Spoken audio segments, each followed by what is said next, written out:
Hello बच्चों, कैसे हैं आप लोग। वेलकम टू केमिस्ट्री विद बाके। तो आज की हम इस चर्चा में बात करेंगे वॉल्स डायग्राम के बारे में। आज का अपना लेक्चर रहेगा वॉल्स डायग्राम के बारे में। ठीक है, थोड़ा सा लंबा जा सकता है लेकिन इजी है। थ्योरेटिकल पार्ट मैंने ज़्यादा लिख दिया है ताकि आपको ज़्यादा से ज़्यादा बात में समझने में दिक्कत ना आए। ठीक है, तो मैं आशा करता हूँ आपको वीडियो अच्छे तरीके से दिखाई दे रही होगी और आवाज़ भी आपको एकदम क्लियर सुनाई दे रही होगी।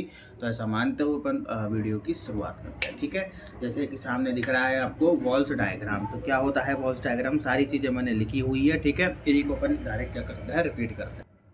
ठीक है, तो क्या लिखा हुआ है कि एडी वाल्स ने मॉलिकुलर ऑर्बिटल थ्योरी के बेस पर स्मॉल मॉलिक्यूल्स की स्ट्रक्चर्स को प्रिडिक्ट किया था। जो भी स्मॉल स्मॉल मॉलिक्यूल्स होते हैं उनकी स्ट्रक्चर को क्या कहता है, एडी वाल्स ने प्रिडिक्ट किया था और उसको एक डायग्राम के थ्रू समझाया था। इसलिए इस डायग्राम को क्या नाम दे दिया गया है, वॉल्स डायग्राम नाम दे दिया गया है। वॉल्स डायग्राम को कोरिलेशन डायग्राम कहते हैं। कि साहब एक जगह और आएगा आपका, जब आप सेकंड सेमेस्टर में जाओगे, एमएससी में थोड़ा सा आगे बढ़ोगे, या पर कहीं और भी आपको सुनने को मिलेगा कोरिलेशन डायग्राम और किस किस को बोलते हैं।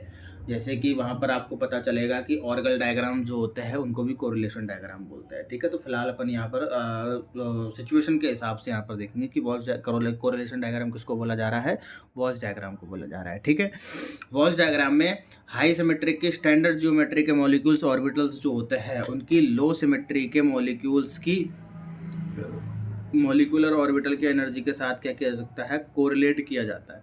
यानी कि हाई सिमेट्री के मॉलिक्यूलर ऑर्बिटल्स को लो सिमेट्री के मॉलिक्यूलर ऑर्बिटल्स की एनर्जी के साथ कोरिलेट करते हैं। जब आपस में एनर्जी के साथ कोरिलेशन डायग्राम के अंदर शो करवा रहे हैं तो उसको क्या बोल देते हैं अपन, कोरिलेशन डायग्राम बोल देते हैं। ठीक है, कोरिलेशन डायग्राम में वह सिस्टम जिसकी एनर्जी कंपैरेटिवली क्या होती है बेटा, कम होती है, और वह सिस्टम मॉलिक्यूल अडॉप्ट करने का नेचर रखता है। वो सिस्टम क्या रखता है बेटा, मॉलिक्यूल्स को अडॉप्ट करने का क्या रखता है, नेचर रखता है।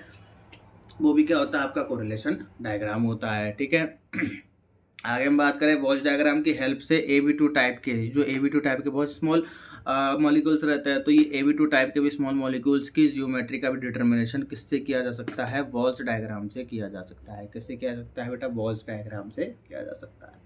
पहला वॉल्स डायग्राम अपन देखते हैं, दो ही यहाँ पर वॉल्स डायग्राम अपन देखेंगे, BeH2 और H2O का। तो BeH2 का मैं वॉल्स डायग्राम देख रहा हूँ। BeH2 में अगर हम बात करूँ तो BeH2 के वॉल्स डायग्राम के फॉर्मेशन में देखो, बेरिलियम का 2s ऑर्बिटल भी होता है और 2p ऑर्बिटल भी होता है। तो बेरिलियम का 2s ऑर्बिटल, 2p ऑर्बिटल, और ये जो हाइड्रोजन है H2, उस हाइड्रोजन एटम के 1s ऑर्बिटल ये क्या करता है, पार्टिसिपेट करता है।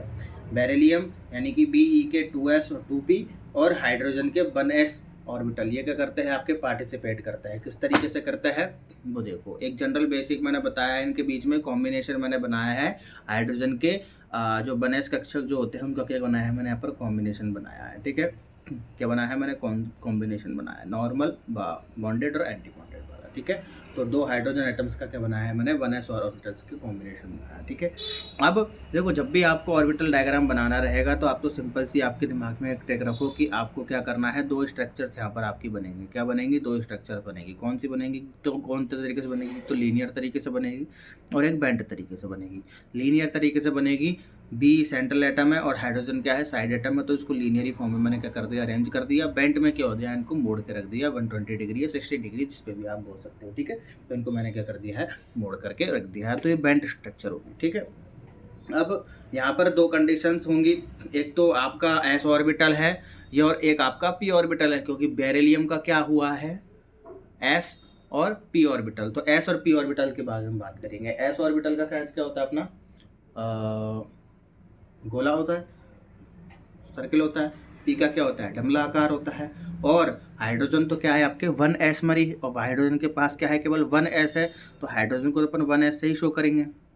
लेकिन Be का भी अपन यहाँ पर 1s ले रहे हैं, और हाइड्रोजन और फिर Be का क्या हो जाएगा आपका 2p वाला, p वाला ऑर्बिटल हो जाएगा। लेकिन p वाले ऑर्बिटल के साथ एक सर s वाला क्या कर रहा है, क्योंकि हाइड्रोजन और हाइड्रोजन के पास तो केवल कौन सा पार्टिसिपेट कर रहा है, 1s पार्टिसिपेट कर रहा है, इसलिए यहाँ पर 1s का हो जाएगा। ठीक है, तो सबसे पहले अपन बेरिलियम का s और उसके साथ जुड़ा हुआ आपका क्या है, हाइड्रोजन का 1s वाले सर्किल होता है ना, तो इसलिए सर्किल जोड़ दिया। तो इसको 1 सिग्मा g क्या देते हैं अपन बेटा, नाम देते हैं, और ये लीनियर कॉम्बिनेशन है। ठीक है। लीनियर कॉम्बिनेशन में ही पी ऑर्बिटल वाला देखिए तो सेंट्रल एटम बेरिलियम है, इसका तो पी ऑर्बिटल आपका आ जाएगा, तो पी ऑर्बिटल आपका आ गया, इसमें क्या कर दिया, एक फील्ड कर दिया, ठीक है।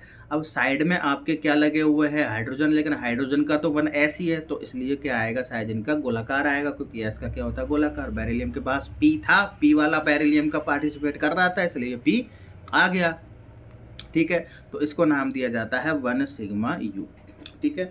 अब ये जो लीनियर कॉम्बिनेशन होता है, वो लीनियर कॉम्बिनेशन की एनर्जी ज़्यादा होती है as compare to linear combination की सॉरी 2s, बेरिलियम के s ऑर्बिटल और हाइड्रोजन के s ऑर्बिटल के साथ जो लीनियर कॉम्बिनेशन होता है उसकी एनर्जी क्या होती है, हाई होती है इज कम्पेयर टू बेंट वाले के, तो बेंट वाले में क्या कर देंगे अपन, बेरिलियम का ये साइज गोला और इसके साइड में बेंट वाले नीचे की तरफ क्या कर देंगे अपन, बेंट कर देंगे स्ट्रक्चर को, ये हाइड्रोजन का बने ऐसा आ जाएगा, ठीक है। इसको अपन 1a1 नाम देते हैं, क्या नाम देते हैं बेटा, 1a1 नाम देते हैं, ठीक है।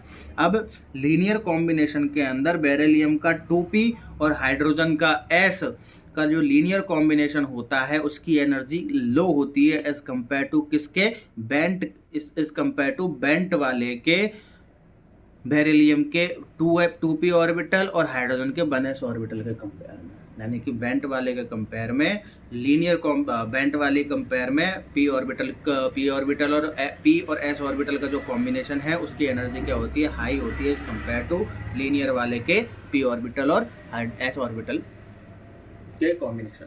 समझ में आई बात। तो यहाँ पर क्या कर देंगे, बेरिलियम का p ऑर्बिटल आ जाएगा जो कि डबलाकार होता है, और बेंट के लिए अपन इसमें नीचे लगा देंगे, एक साइड वाले को फिल करेंगे, दूसरे साइड वाले को, और इस वाले को नाम क्या देते हैं अपन, 1b2 नाम देते हैं, क्या नाम देते हैं, 1b2 नाम देते हैं। यहाँ तक चीज़ समझ में है। इसी को मैंने यहाँ पर लिखा है कि लीनियर जियोमेट्री के 1 सिग्मा जी मॉलिकुलर ऑर्बिटल के कंपेयर में बेंट जियोमेट्री के 1a1 मॉलिकुलर ऑर्बिटल की एनर्जी कम होती है, इसके कंपेयर में इसकी एनर्जी कम होती है, क्योंकि 1a1 मॉलिकुलर ऑर्बिटल में हाइड्रोजन के 1s ऑर्बिटल के बीच एक्स्ट्रा बॉन्डिंग इंटरेक्शन के कारण एनर्जी क्या हो जाती है, डिक्रीज हो जाती है। इनके बीच में बेंट वालों में एक्स्ट्रा बॉन्डिंग इंटरेक्शन आ रहा है, इसकी वजह से इनकी एनर्जी क्या हो जाती है, आपकी डिक्रीज हो जाती है। बात आई समझ में आपके। दूसरा पॉइंट के सिग्मा 1u मॉलिकुलर ऑर्बिटल के कंपेयर में बेंट स्ट्रक्चर के 1v, तो ऊपर वाला जो सेक्शन था ना उसमें मॉलिकुलर ऑर्बिटल की energy extra anti bonding interaction के कारण क्या हो जाती है, इंक्रीज हो जाती है। इनके बीच क्या होता है बेटा, आपका एक्स्ट्रा एंटी बॉन्डिंग इंटरेक्शन हो जाता है, इसकी वजह से इनकी क्या हो जाती है, एनर्जी ज़्यादा हो जाती है। समझ में आई बात, यही चीज़ यहाँ पर लिख रखी है। लीनियर जियोमेट्री होने पर अगर V2 का इलेक्ट्रॉनिक कॉन्फ़िगरेशन देखें तो लीनियर जियोमेट्री में क्या है, कितने ऑर्बिटल्स बन रहे हैं अपन, सिग्मा 1 सिग्मा जी और 1 सिग्मा यू, तो दोनों के पास क्या आ गया, 2 और 2 आ गया। समझ में आ गया। बेंट वाली जियोमेट्री में 1a1 और 1v2 है, तो दोनों के पास 2 आ गए, क्योंकि 4 ही तो फिलिंग होगी अपने पास, ऑर्बिटल्स कितने इलेक्ट्रॉन्स की फिलिंग होगी, 4 की होगी। समझ में आई बात, ठीक है। अब नेक्स्ट एग्जांपल देखते हैं अपन H2O, ठीक है। H2O में ऑक्सीजन एटम के पास 2s है और 2p है, दोनों पार्टिसिपेट करेंगे, ठीक है। और हाइड्रोजन एटम का तो वही 1s वाला ही क्या करेगा, आपके पास पार्टिसिपेट करेगा, ठीक है। और ये किस किस प्रकार से आपके फंक्शंस करते हैं वो चीज़ को यहाँ पर देखना चाहिए, ठीक है। अब मैं यहाँ पर बात करूँ, 2 ही कॉम्बिनेशन बनेंगे आपका, एक तो लीनियर वाला और एक बेंट वाला। लीनियर वाला है तो लीनियर स्ट्रक्चर बना दी, बेंट वाले की बेंट बना दी, ठीक है। सबसे पहले 1 सिग्मा जी का कॉम्बिनेशन है, लीनियर है क्योंकि ऑक्सीजन का भी 2s वाला है, और ये वाला किसका है, हाइड्रोजन का भी 2s वाला है। ये भी ऑक्सीजन का 2s वाला है, ये भी हाइड्रोजन का 2s वाला है। वही एनर्जी इसकी क्या हो जाएगी, डाउन हो जाएगी। क्यों, क्योंकि इनके बीच बॉन्डिंग एक्स्ट्रा बॉन्डिंग इंटरेक्शंस हो रहे हैं, कोई एंटी बॉन्डिंग नहीं है। यहाँ पर आपके एंटी बॉन्डिंग इंटरेक्शन हो जाएंगे, इसकी वजह से क्या हो जाएगा, इसकी एनर्जी ज़्यादा हो जाएगी। ये ऑक्सीजन का p वाला ऑर्बिटल है और ये हाइड्रोजन का 1s वाला जो सर्किल वाला, यहाँ पर एंटी बॉन्डिंग हो जाती है, तो इस वजह से क्या हो जाता है, वही 1 सिग्मा u और 1v2। यहाँ तक तो ठीक है। H2O के एग्जाम्पल में जब अपन देखते हैं तो एक्स्ट्रा चीज़ क्या आती है, एक्स्ट्रा बात क्या आती है, यहाँ पर px और py आता है। क्या आते हैं कि साहब, px और py आते हैं, px और पी वाई। पी ऑर्बिटल तो है लेकिन एक्स और वाई में भी तो होता है, तो पी एक्स और पी वाई। पी एक्स और पी वाई में मतलब क्या है कि पी ऑर्बिटल है लेकिन एक तो एक्स एक्सिस पर है और एक क्या है आपका वाई एक्सिस पर है। एक एक्स एक्सिस पर है और एक क्या है वाई एक्सिस पर है। एक्स एक्सिस के वाले को मैंने 1 पाई यू जेड नाम दे दिया है क्योंकि एक्स पर है, और वाई पर अगर मेरा है तो 1 पाई यू वाई इसको क्या दे दिया है, मैंने नाम दे दिया। इन दोनों की एनर्जी क्या होती है एज कम्पेयर टू हाई होती है 2a1 एंटी बॉन्डिंग वाले से। ये देखो ये बैंड वाले में, ये बैंड वाले में जुड़ेगा, ये क्या है आपके हाइड्रोजन एटम्स वाले, हाइड्रोजन एटम्स के, ठीक है, हाइड्रोजन एटम्स के। ये भी आपके क्या है एंटी बॉन्डिंग इंटरेक्शन के साथ, ये हाइड्रोजन एटम्स के, ठीक है। इसको 2a1 नाम देता है और इसको AV1 नाम देता है, 1v1 नाम देता है, ठीक है। तो ये चीज़ आपको थोड़ी सी स्ट्रक्चर्स बनाते टाइम आपको ये चीज़ें क्या रखनी रहती है, ध्यान में रखनी रहती है। बात आई समझ में, ठीक है। इसी को मैंने दूसरे तरीके से बोल दिया है कि H2O के जो वैलेंस सेल में 8 इलेक्ट्रॉन प्रेजेंट होता है। सिंपल सी बात है, लीनियर स्ट्रक्चर के लिए अगर अपन देखें मॉलिक्यूलर इलेक्ट्रॉनिक कॉन्फ़िगरेशन, तो लीनियर स्ट्रक्चर में अपने पास क्या आ रहा है, sigma 1 g, 1 sigma g, 1 sigma u, 1 pi u z और 1 पाई यू वाई।